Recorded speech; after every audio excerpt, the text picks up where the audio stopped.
Hello विद्यार्थी मित्रों, आज धोरण 11 विषय છે એસપી। આગળનો સવાલ આપણે જોઈએ પ્રકરણ નંબર 3 નો નોંધણીના તબક્કામાં શું કરવું પડે।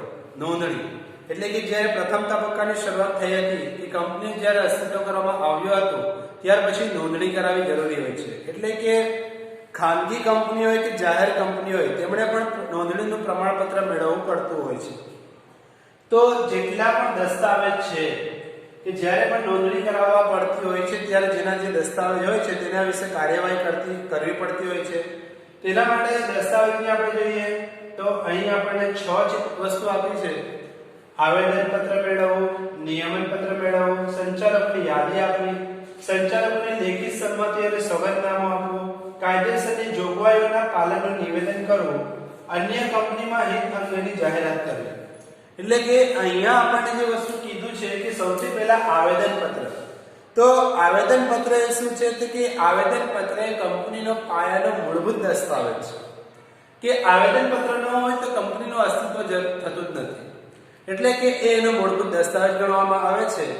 તો એ દસ્તાવેજની અંદર શું ગણવામાં આવે છે તો કે દસ્તાવેજમાં કંપનીનું નામ, રજિસ્ટર ઓફિસનું સરનામું, ધ્યેય, મૂડી, સભ્યોની જવાબદારી વગેરે વસ્તુ દર્શાવવામાં આવતી હોય છે। એટલે કે આવેદનપત્રની અંદર જ કંપનીનું નામ જોડવામાં આવે છે। એટલે કે કંપનીનું નામ ત્યારે નક્કી કરવામાં આવતું હોય છે। આવેદનપત્ર ન હોય તો કંપનીનું નામ આવતું નથી। જેથી આ ત્રાહિત પક્ષ એક દસ્તાવેજ છે જેને આપણે કહીએ કે આ દસ્તાવેજ જે છે તે ત્રાહિત પક્ષ કે કંપની વચ્ચેના સંબંધ નક્કી કરવા માટે આવેદનપત્ર દ્વારા ધંધો નક્કી કરવામાં આવે છે। તો કંપનીના ધંધા નક્કી કરવા માટે આવેદનપત્ર જરૂરી બને છે। તે જ પ્રમાણે બીજી વસ્તુ આપણને કીધું છે નિયમનપત્ર। નિયમનપત્ર એ શું છે તે નિયમનપત્ર એ આંતરિક વહીવટ છે। આંતરિક એટલે કે અંદરનો। હવે જે પણ કંપનીની અંદર કામ કરનાર છે તો આવેદનપત્રમાં જે કંપનીના ધ્યેય છે એ ધ્યેયને સાકાર કરવા માટે નીતિ નિયમો માટે કે નીતિ નિયમોને પાર પાડવા માટે કે નીતિ નિયમો પ્રમાણે કાર્ય કરવા માટે આવેદનપત્ર નિયમનપત્ર એ જરૂરી બનતું હોય છે। ત્યાર પછી આપણને કીધું સંચાલકોની યાદી। સંચાલકો એટલે કે કામ કરનાર કે જે પણ આપણે કંપનીની અંદર કામ કરનાર છે તે દરેક વ્યક્તિનો કાર્યક્રમ લખવું છે કે તેમનું નામ શું છે, તેમનું સરનામું, તેમનો ધંધો, તેમની ઉંમર, તેમની રાષ્ટ્રીયતા, આ દરેક વસ્તુ તેમની નામની યાદી સાથે લખીને કંપની રજિસ્ટર સમક્ષ તેને મોકલવામાં આવતી હોય છે। જેથી સંચાલકોમાં ઓછામાં ઓછી એક મહિલા પણ સંચાલક રૂપે હોવી જરૂરી બને છે। ત્યાર પછી સંચાલકોની લેખિત સંમતિ અને સોગંદનામું। એટલે કે જ્યારે સંચાલક રજિસ્ટર ને સંચાલક તરીકે જવાબદારી સ્વેચ્છાએ સ્વીકારે છે તેવી લેખિત સંમતિ આપવી પડે છે। આ ઉપરાંત કોઈ ગુનામાં કે છેતરપિંડીમાં કે ગેરરીતિ કે ગુનેગાર ઠર્યો નથી તે માહિતી સાચી છે તે અંગેનું સોગંદનામું નોંધાવવું પડતું હોય છે। એટલે કે જ્યારે પણ રજિસ્ટ્રારની ઓફિસની અંદર જે વ્યક્તિ અમારી પાસે એટલે કે કંપનીની અંદર સંચાલક રૂપે કામ કરતો હોય તે વ્યક્તિ જૂઠો ન હોવો જોઈએ કે ગેરરીતિ કે તેના ઉપર કોઈ કેસ ન હોવો જોઈએ। જો આ દરેક વસ્તુને ધ્યાનમાં રાખીને તે કંપનીએ દરેક વ્યક્તિના વિશેની જાણકારી રાખી કંપની રજિસ્ટ્રારને મોકલવી પડતી હોય છે। ત્યાર પછી કાયદેસરની જોગવાઈઓના પાલનનું નિવેદન। તો કાયદેસર રીતે આપણે જોવા જઈએ તો જે પણ કાયદાની સૂચિ છે કે તમામ જોગવાઈઓનું પાલન કરવામાં આવ્યું છે તે દરેક કાયદા કે દર્શાવતું છાપેલું નિવેદન કે કંપની રજિસ્ટર સમક્ષ નોંધાવવું પડતું હોય છે। તે રીતે આપણે કહીએ કે એડવોકેટ છે, ચાર્ટર્ડ એકાઉન્ટન્ટ છે, પોસ્ટ એકાઉન્ટન્ટ છે અથવા કંપનીનો સેક્રેટરી છે તો કંપનીની સ્થાપના વિધિમાં સંકળાયેલા હોય તો તેમણે આની અંદર સહી કરવાની રહેતી હોય છે। એટલે કે કાયદાનો એટલે કે અહીંયા કીધું છે કે કાયદેસરની જોગવાઈઓ એટલે જે પણ નીતિ નિયમો બનાવ્યા હોય તે નીતિ નિયમોની અંદર પાલન કરાવવાનું। તો પાલન કોણે કરાવવાનું તો તેની અંદર કાં તો એકાઉન્ટન્ટ હોય, ચાર્ટર્ડ એકાઉન્ટન્ટ હોય કે એડવોકેટ હોય કે કોસ્ટ એકાઉન્ટન્ટ હોય કે પછી સેક્રેટરી હોય તેમણે પોતાની સિગ્નેચર કરીને સામેવાળા સંચાલકોની પાસે તેની સોગંદનામા પર એટલે કે નિયમોનું પાલન કરાવવાનું રહેતું હોય છે। ત્યાર પછી અન્ય કંપનીમાં હિત અંગેની જાહેરાત। અન્ય કંપની એટલે કે બીજી કંપની કે મેનેજર કે સંચાલક કે સેક્રેટરી ભરણું ભરનાર કે બીજી કંપની સાથે સંકળાયેલો હોય તો તેમનું હિત હોય। એટલે કે જ્યારે બીજી કંપની સાથે જોડાયેલો તો તે વ્યક્તિ બીજી કંપનીને ઉપર લાવતા પોતાની કંપનીને પણ તે અંગેની માહિતી આપતો કરતો હોય છે। એટલા માટે કહેવામાં આવે છે કે જ્યારે એક વ્યક્તિ બે કંપનીઓની અંદર કામ કરતો હોય તો દરેક કંપનીની જાહેર જરૂરી વસ્તુ કે જરૂરી વાતો તેને ખબર હોતી જ હોય છે, જેના કારણે તે એક કંપનીને બીજી કંપની સાથે જોડીને કઈ રીતે ઉપર લાવો તે માટેના નીતિ નિયમો, તે જ પ્રમાણે નોંધણીનું પ્રમાણપત્ર, આ દરેક વસ્તુ આપણે જોઈએ કે ઉપરના જેટલા પણ નીતિ નિયમો પ્રમાણે કે દસ્તાવેજો પ્રમાણે તે એની જરૂરી ફી રજિસ્ટર ઓફિસની અંદર ભરવાની હોય છે. તો કંપની રજિસ્ટર ચકાસણી કર્યા બાદ જો સંતોષકારક લાગે તો નોંધણીનું કાયદેસર તેને ચોપડામાં નોંધ કરે છે અને એને નોંધણીનું પ્રમાણપત્ર આપતું હોય છે. અને જ્યારે એની નોંધણી થતી હોય છે તે દિવસ એટલે કે તે તારીખથી તે ધંધો કરી શકતો હોય છે. તો નોંધણીનું પ્રમાણપત્ર મેળવ્યા બાદ જ ખાનગી કંપની પોતાનો ધંધો શરૂ કરતી હોય છે, પરંતુ જાહેર કંપની ધંધો શરૂ કરવા માટે ધંધો શરૂ કરવાનું પ્રમાણપત્ર પણ મેળવવાનું હોય છે. તો અહીં આપણને એ વસ્તુ કીધી છે કે અન્ય કંપનીના હિત અંગેની જાહેરાતમાં કે જ્યારે એની જે ફીસ ભરવાની હોય છે કંપની રજિસ્ટ્રાર ઓફિસની અંદર, ત્યાર પછી કે જે પણ અન્ય વ્યક્તિ જે છે તેને સંતોષકારક લાગે એટલે કે જ્યારે કંપની રજિસ્ટ્રારની ઓફિસની અંદર તેને એવું લાગે કે આ યોગ્ય છે તો તે પરમિશન આપશે અને જાહેર કંપની તે વસ્તુને ખાનગી કંપની તે વસ્તુને અમલમાં રજિસ્ટર ઓફિસની અંદર જે પણ પ્રમાણપત્ર મળતું હોય છે તે ખાનગી કંપની પોતાના ધંધા શરૂ કરવા માટે યોગ્ય ગણાતું હોય છે. હવે આપણે જોઈશું, अब हम देखेंगे नोंदनी. नोंदनी यानी क्या?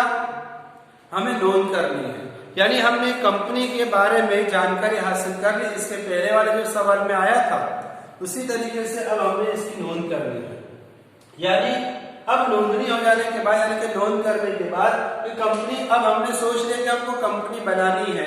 तो कंपनी बनाने के लिए हम लोग को कौन कौन सी विधि यानी कौन कौन से तरीके करने पड़ेंगे. यहाँ पर तकरीबन 6 तरीके दिए हैं. नंबर 1 आवेदन पत्र दिया है, नंबर 2 नियमन पत्र दिया है, नंबर 3 संचालक की यादी दी है, संचालकोની લેખિત સંમતિ અને સોગંદનામું, કાયદેસરની જોગવાઈઓનું પાલન નિવેદન, અન્ય કંપનીમાં હિત અંગેની જાહેરાત. तो हमको यहाँ पर जो दिया है सबसे पहले आवेदन पत्र. आवेदन पत्र ये क्या है? कंपनी का मेन रजिस्टर, यानी कि ये जो दस्तावेज है, ये जो प्रूफ है वो मेन है, क्योंकि आवेदन पत्र की वजह से ही कंपनी का नाम रखा जाता है. अगर आवेदन पत्र न होगा तो कंपनी का नाम आता नहीं है. तो कंपनी का नाम, रजिस्टर ऑफिस का सरनामा, उसी के साथ साथ में उसका कंपनी का ध्येय, उसकी मूडी यानी कि पैसा कितना खर्च करेगा वह, उस सभ्यों की जवाबदारी की और जिम्मेदारी लेगा कि नहीं लेगा, वो तमाम चीजों का दस्तावेज ये क्या है? आवेदन पत्र है. उसके बाद बताया निवेदन पत्र, अरे नियमन पत्र. नियमन पत्र के अंदर क्या बताया है कि ये आंतरिक है. आंतरिक मतलब अंदर, कि जब कंपनी के अंदर जो भी काम किया जाएगा उसके अंदर देखरेख रखने का काम, यानी कंपनी के अंदर जो भी दस्तावेज तैयार होंगे तो उसको आवेदन पत्र यानी कंपनी जो नक्की करेगी उसके हिसाब से उसको नीति नियम के मुताबिक काम करना पड़ेगा. तीसरा हम लोगों को बताया संचालकों की यादी, यानी कि हमारी कंपनी में जो भी काम करने वाले लोग हैं उन तमाम का नाम, उनका सरनामा, उनका धंधा क्या है, उनकी उम्र कितनी है और वो कहाँ से रहने वाले हैं, उन तमाम चीजों की यादी बनाकर उनको फिर बाद में रजिस्ट्रार ऑफिस के पास में जमा करानी रहती है. यानी जिसकी वजह से पता चलता है कि कौन व्यक्ति कौन सी कंपनी के अंदर काम करता है. और साथ साथ में ये भी बताया है कि संचालक करने के अंदर, जब काम करने के अंदर तकरीबन एक लेडीज तो होनी जरूरी है, यानी कि एक औरत होनी जरूरी है संचालक के रूप में. उसी के साथ साथ में संचालक की लिखित सम्मति और सौगंधनामा बताया यहाँ पर. तो उसके अंदर क्या हम लोग को बताया कि जब भी हम लोग रजिस्ट्रार के साथ संचालक यानी जो भी जिम्मेदारी है उसको हम लोग स्वीकार करेंगे, यानी कि उसको हम लोग खुशी खुशी हम लोग पसंद करेंगे, जिसकी वजह से लिखित सम्मति हम लोग को देनी पड़ती है. यानी कि जो भी व्यक्ति संचालक यानी कि जो काम करने वाला व्यक्ति है वो कोई गुने के अंदर इन्वॉल्व तो नहीं है, गुनाह तो किया नहीं है उसने, या कोई छेतरपिंडी यानी किसी को ठग बनाने का काम तो नहीं करता, यानी किसी को नुकसान पहुंचाने का काम तो नहीं करता. अगर उसके ऊपर कोई केस है तो उसको उसके अंदर जोड़ा जाता नहीं है. अगर उसके ऊपर कोई केस नहीं है तो उसका सौगंधनामा तैयार करना पड़ता है. उसके बाद बताया कायदेसर, यानी कायदा, नियम, तो हम लोग को बताया कि जब भी कोई कायदा बताया जाता है तो उस कायदे के अंदर जब हमको पालन कराना पड़ता है तो उसके अंदर किसकी सिग्नेचर होती है, तो बताया तो सेक्रेटरी होगा या एडवोकेट होगा या चार्टर्ड अकाउंटर होगा, तो उसको इसकी सिग्नेचर करनी पड़ती है। या तो फिर अपने को बताया कि कंपनी के अंदर जो भी नियमन पत्र के अंदर बताया कि जो अंदर के भाग में काम को देख रेख करता है उसके अंदर या तो संचालक होगा या मैनेजर होगा या फिर सेक्रेटरी होगा, तो उसके भी उसका नाम और उसको इसकी सही सिग्नेचर करनी रहती है।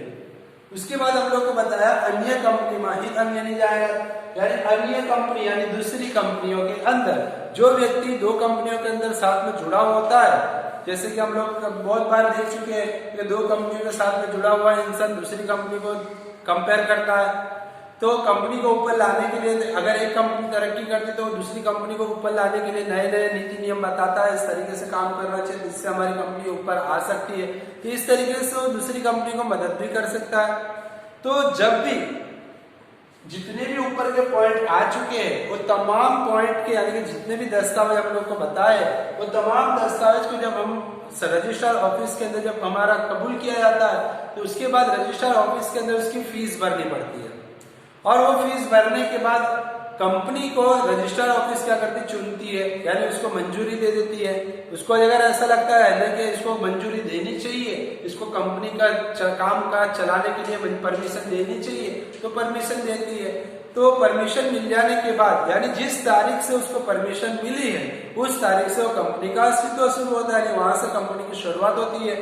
इसके लिए बताया गया कि जो भी खानगी कंपनी होती है तो खानगी कंपनी को जब रजिस्ट्रार ऑफिस के अंदर से अनुमति मिल गई, उससे जिम्मेदारी दे दी उसको कि तुम कंपनी चला सकते हो, तो वो वहीं से यानी उस वक्त से वो अपना धंधा शुरू कर सकता है। लेकिन जो जाहिर कंपनी होती है उसको धंधा शुरू करने के लिए दूसरा एक प्रमाण पत्र भी हासिल करना रहता है, यानी जब इस तरीके से वो प्रमाण पत्र को हासिल करता है तो वो अपनी कंपनी को आगे बढ़ाने की फिक्र कर लेता है।